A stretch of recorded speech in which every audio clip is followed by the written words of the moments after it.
Part 1. Concept and Design. The design for Mineswept was fun to create, but really annoying to stick with. Once I had the main menu done, I didn't know where to go after that, and all these ideas I had just kept contradicting one another. The HUD in the main game screen doesn't really match much of the rest of the game, but it looks so cool, and I'm not getting rid of it, especially since it took a while. The concept came from Cole. He was the one who had the idea for a whole Minesweeper roguelike, and I'll let him talk about that right here.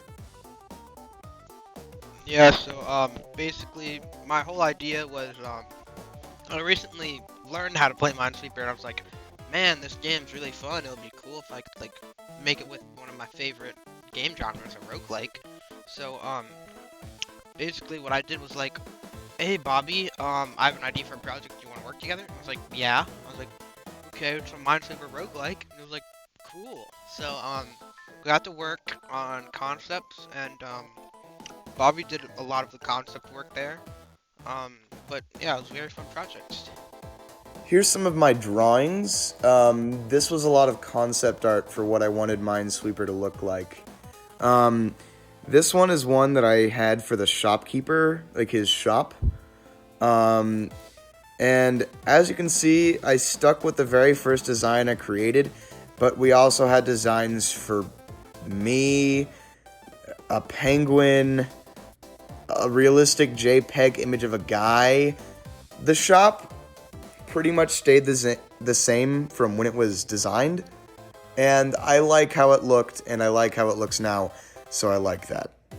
I've said like about 5 times. Cole, can you put like a like counter, like up at the top right? Bobby forgot to say this, so part 2, Firebase. These are 5 key Firebase concepts with specific lines from my code. The first key is authentication, which I like to call the bouncer. The line is auth.signin with email and password, parentheses, email, comma, pass. This line is pretty much the bouncer of my game. It takes the user's password and email, drives them to Google's headquarters, checks their ID, and if they're on the list, it lets them in. If not, it kicks them out to the curb. No ID, no sweeping. In fancy terms, it encrypts their data and sends it to Google's servers, where it is then authenticated and sent back. So no, I don't get your email or password, Miss Brave. The second key is database references. The line is db.ref, parentheses, in quotes, users slash, end quote, plus user, plus current user.uid. Sorry. Imagine a filing cabinet the size of the Empire State Building. This line of code is the GPS that tells the game exactly which drawer, folder, and sheet of paper belongs to the player. Without the unique user ID, everyone would just be writing their stats on the same sticky note, which would be chaotic. Now we head on to part 3, Firebase integration and technical. Now it's time for I, the great cold-boarded brazier, to begin my part of the project. Starting off, main menu screen. Let's just, I guess, click start game to get into it. So we start here. You have 3 let's just start by clicking the corners to go to Minesweeper scratch. Okay. As you will see, you have 3 lives, so no need to worry about slight incidents. The main input to the left is reveal tile as you saw. Right is to flag it.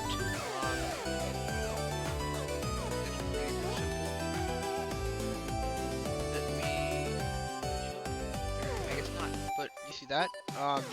Shop. You can buy stuff. I'm a bit broke right now, so I can't. Let's go on to 2 devices. So if I go back to quit, and you'll see here, I have this helpful Chrome tab loaded up right here of my account called Ryan Beck is Cute.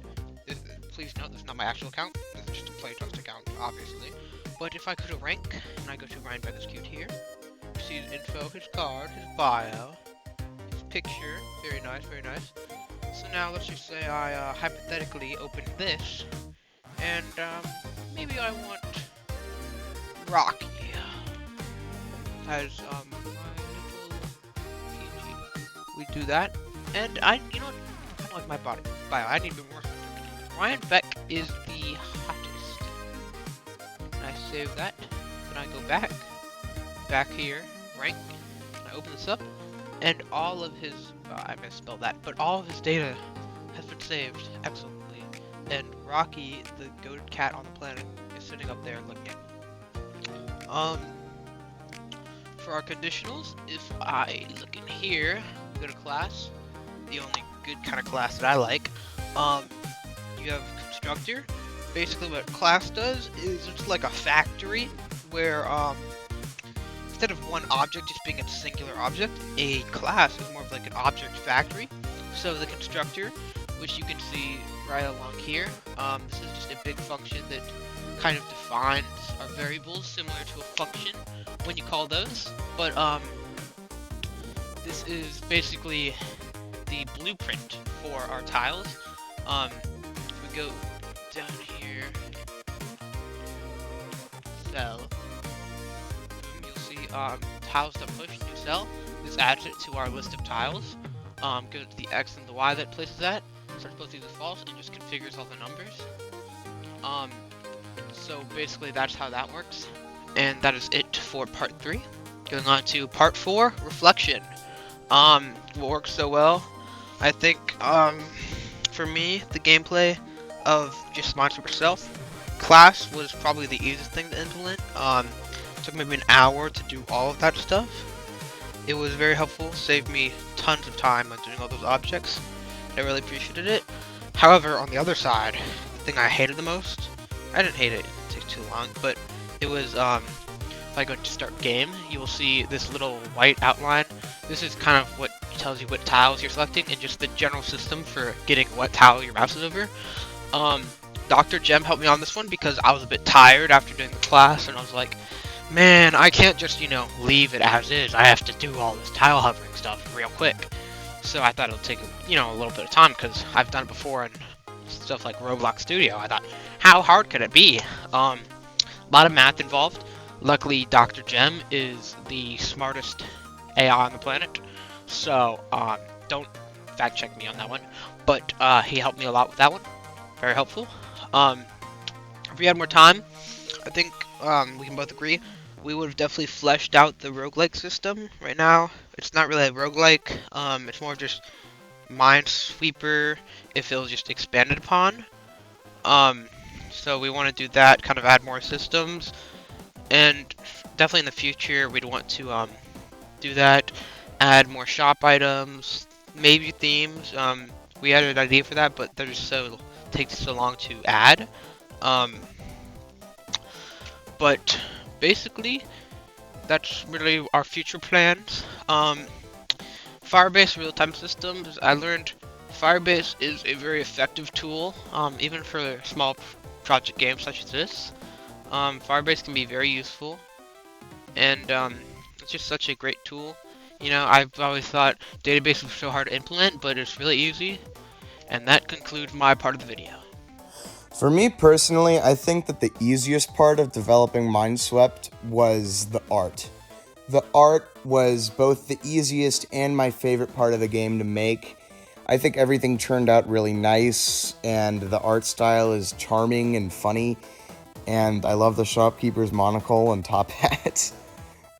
Something that was really hard was probably Firebase. I've never worked with Firebase, and building a project of this scale with Firebase, while it ended up tying everything together and making this a game that I could possibly publish on Steam or something, it was so difficult to use. But I'm glad it's a skill that I learned now and not later. Anyways, that is the conclusion of our project's video. Now is the time for applause. Now, like right now, go.